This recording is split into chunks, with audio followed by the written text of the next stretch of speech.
the tourists would still be only accessing gold standard hotels, which means that they are not going to be able to go into the general stream of just coming and going.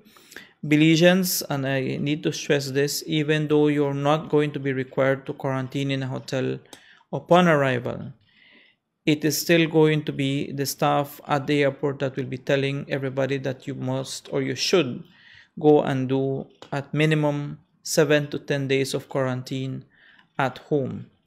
And the reason is very simple. Even if you bring a negative PCR test, you may have still been exposed en route to coming to Belize.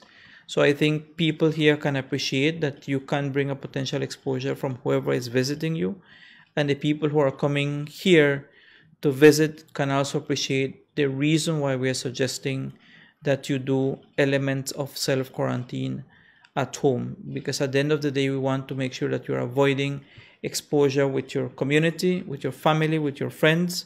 So that will be the recommendation and blanket recommendation we're making for everybody. I think we need to stress this because it's a common question that's coming to our hotlines. I know that the BTB website and the infographic is being updated in a dynamic kind of way. We are also strongly recommending, you may not find it necessarily in the infographic, that all Belizeans returning, if they can bring back a PCR test, the closer you can have that to when you board your plane, the better it is going to be for you, and that will allow for a quicker processing of your situation at the airport.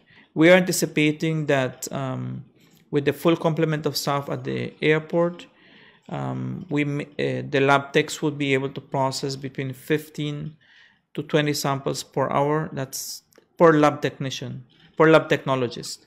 So if there's 3 to 4, we anticipate it can be 60 to 80. As I said, if you bring your PCR result and you have your health app downloaded, that process can be completed in a much shorter period.